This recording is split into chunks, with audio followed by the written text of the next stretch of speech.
시청자 여러분 안녕하십니까? 주말 잘 보내고 계십니까? 거세게 바람이 몰아치고 있습니다. 이 태풍이 마치 문재인 좌파 정권을 때리는 국민의 분노와 같습니다. 윤석열의 태풍이고 조국의 태풍입니다. 저는 문재인이 조국을 임명을 강행을 하든 말든 이미 대선은 끝났고 게임은 오버이고 민심 이반은 거스를 수 없는 거대한 태풍과 파도가 되고 있습니다. 시청자 여러분, 오늘 정의당이 심상정 대표의 입장문을 발표를 해서 조국을 대선 후투에 올리는 것을 포기했습니다. 결론적으로 말씀드려서 이것은 배고픈 세력이 지탱을 할 수 있는 존재의 이유, 자존심과 기계, 자존심과 기계를 포기한 초라한 모습으로 전락했다고 저는 판단합니다. 제가 사건 초기서부터 정의당의 대선 후투 문제를 중요하게 다뤄왔습니다. 왜냐?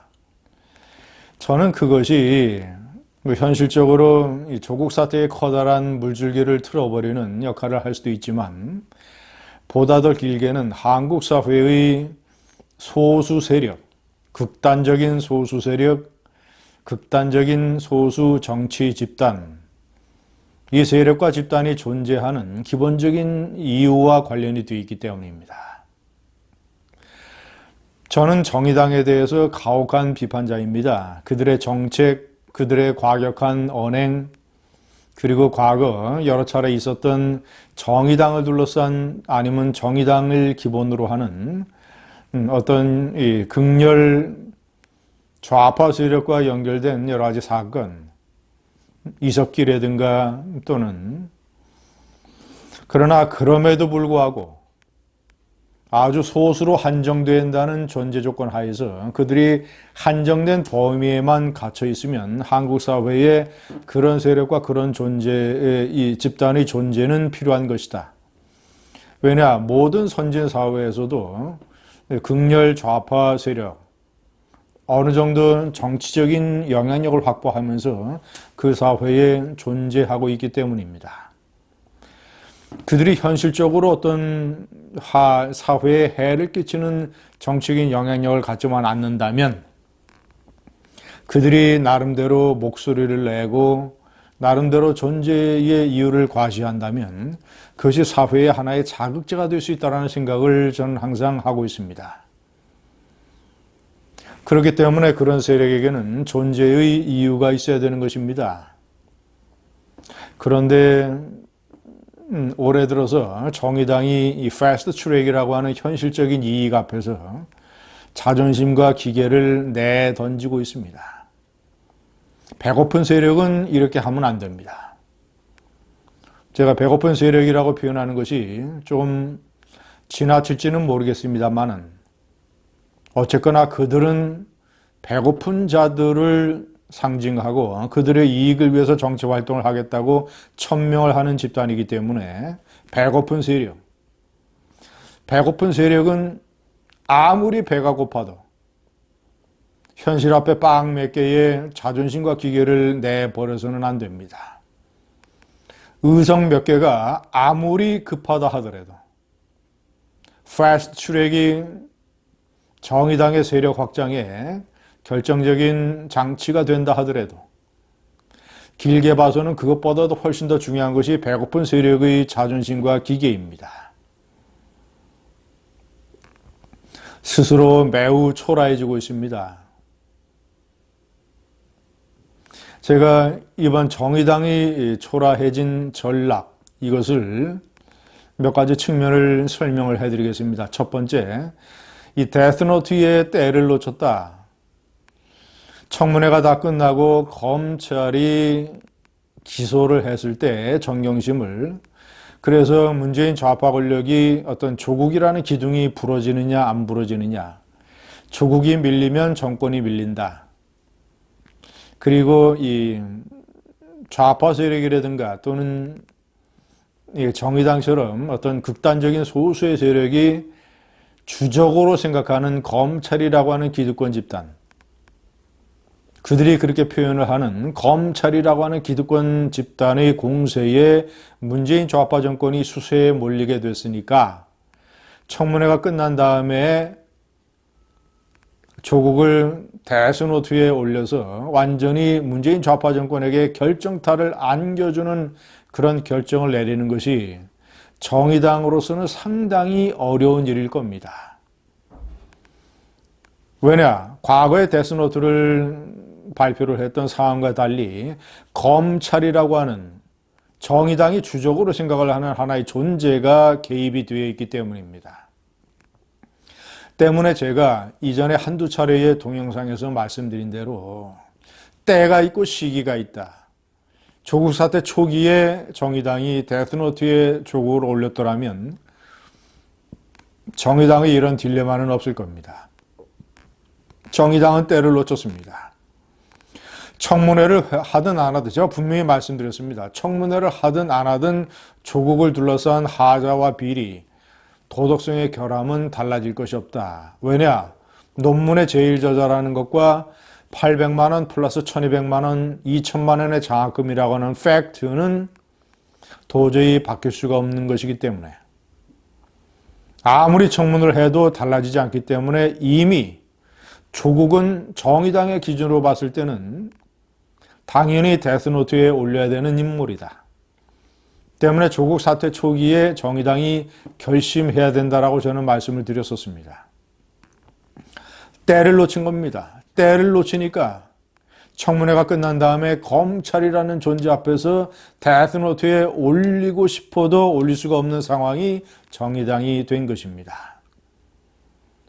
두 번째, 스스로 모순에 빠져들고 있습니다. 논리적으로 앞뒤가 안 맞습니다. 스텝이 꼬이고 혀가 꼬여서 말을 못하고. 그래서 심상정의 입장문에도 마지막에 최종 결정을 내리기 전에 문재인과 조국이 좀 더 심사숙고해달라 이런 취지가 담겨져 있는데 우리는 데스노트에 올릴 수가 없으니 사퇴하든지 이 결정을 알아서 하라는 식으로 밀어놨습니다. 얼마나 초라하고 비겁한 모습입니까? 왜 논리적인 모순이냐?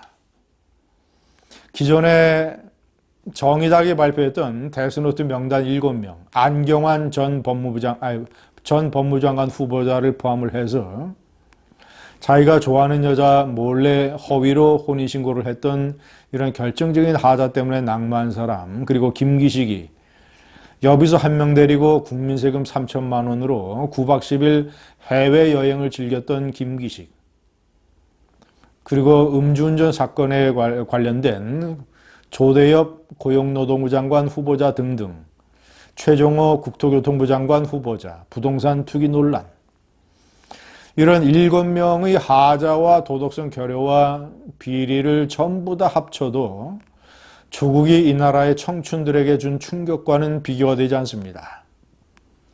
때문에 7명을 다 합쳐도 그 하자와 국민의 분노의 함량에 미치지 못하는 보다 훨씬 더 큰 이 조국을 데스노트에 올리지 않은 것은 스스로 논리적인 모순에 빠져든 겁니다. 세 번째, 개혁이라는 껍데기 명분.